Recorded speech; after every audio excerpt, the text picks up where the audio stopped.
Saudara-saudariku terkasih, kita berjumpa dalam program Katekese Online Paroki Belinyu melalui pendalaman bacaan Injil Harian. Selamat mengikuti.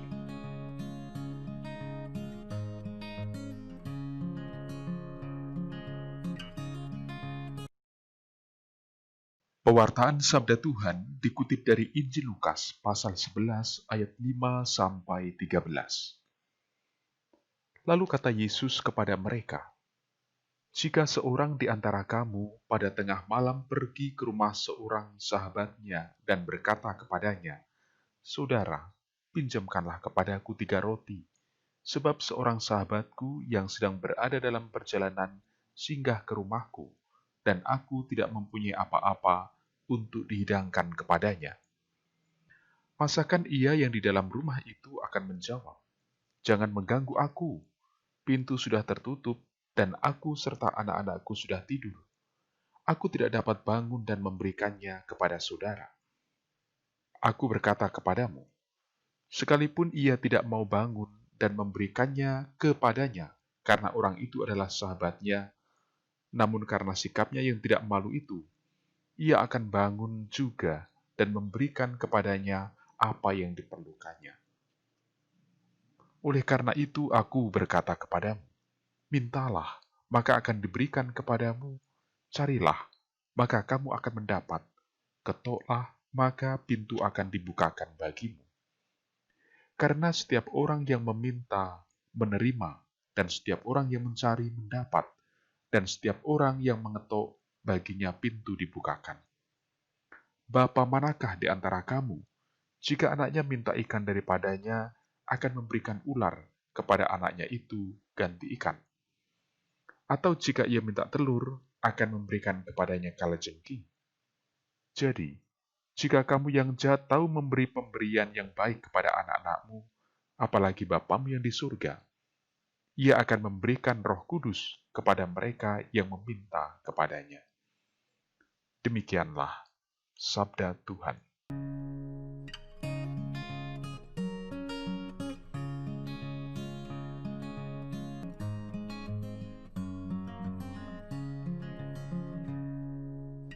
Saudara-saudariku yang terkasih dalam Tuhan, jumpa kembali dalam Katekese Online mendalami bacaan Injil Harian. Teks kita kali ini dikutip dari Injil Lukas pasal 11 ayat 5-13.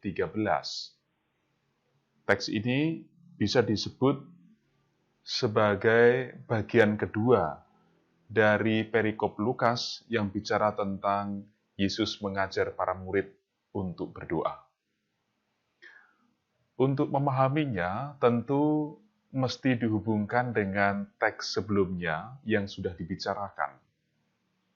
Di bagian kedua ini ditunjukkan inti pesan bahwa Allah adalah satu-satunya pribadi yang sanggup melakukan perubahan atas keadaan dunia, yaitu kehidupan yang baru. Karena itu, semangat dasar dari pelajaran Yesus tentang doa bukan sekedar sebagai sarana untuk meningkatkan mutu kehidupan rohani para murid. Lebih dalam lagi, para murid diajak untuk sungguh-sungguh menumbuhkan kerinduan atau permohonan yang mendalam supaya situasi kehidupan di dunia ini berubah. Perubahan yang dimaksud adalah situasi kehidupan baru yang diresapi oleh semangat cinta kasih, perdamaian, dan pengampunan, di mana keadilan Allah diakui. Atau yang dalam bahasa kitab suci disebut dengan terwujudnya kerajaan Allah di dunia. Saudara-saudariku, penulis Injil Lukas sangat menegaskan pentingnya kepercayaan mendalam orang Kristen bahwa hanya Allah satu-satunya pribadi yang sanggup mewujudkan kehidupan baru itu. Nah, sehubungan dengan ini, sudah lebih dahulu dikatakan kepada semua orang, kepada dunia, bukan hanya orang-orang yang percaya atau orang-orang Kristen, mengenai tampilnya Yesus untuk mengawali situasi kehidupan baru tersebut. Dalam diri Yesus, Allah memperkenalkan dirinya dengan masuk ke dalam sejarah kehidupan manusia. Yesus adalah pelaksana tahap terakhir sejarah keselamatan, baik dengan seruan pertobatan demi kerajaan Allah, maupun melalui penyerahan dirinya di kayu salib. Nah, penulis Injil Lukas, saudara-saudariku, juga mau menyimpulkan dalam ayat-ayat terakhir dari teks kita ini, persisnya di ayat 11 sampai ayat 13. Kira-kira begini. Kalau orang Kristen percaya bahwa Allah adalah satu-satunya pribadi yang sanggup menjadikan kehidupan baru, maka tidak ada jalan lain bagi kita kecuali belajar hidup sebagai anak-anak yang percaya kepada Allah yang adalah Bapa kita.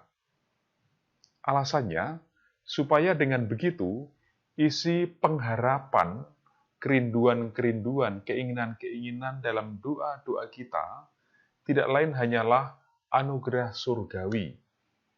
Artinya, anugerah yang paling sesuai dengan kehendak Allah dan paling cocok untuk keselamatan kita dan dunia ini. Kalau begitu, saudara-saudariku, jangan-jangan kita selama ini keliru pada saat berdoa. Nah, doa kok bisa keliru?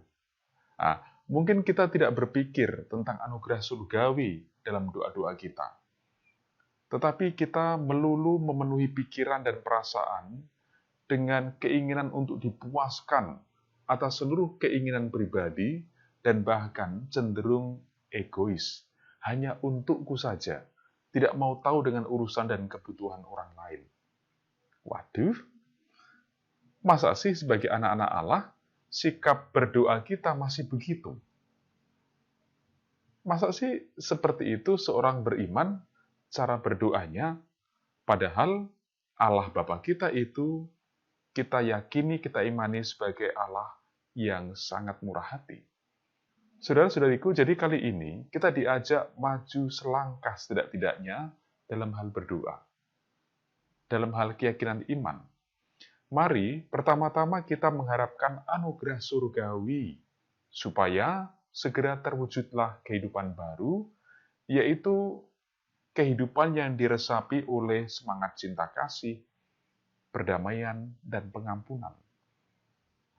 Kita boleh yakin itulah yang disebut mencari kerajaan Allah dan kebenarannya. Sedangkan tentang berbagai kebutuhan hidup kita, Allah lebih tahu melebihi semua keinginan kita. Saudara-saudariku, semoga kehidupan Anda bersama dengan keluarga senantiasa dalam naungan rahmat Allah yang Maha Kuasa, Bapa, Putra, dan Roh Kudus. Amin.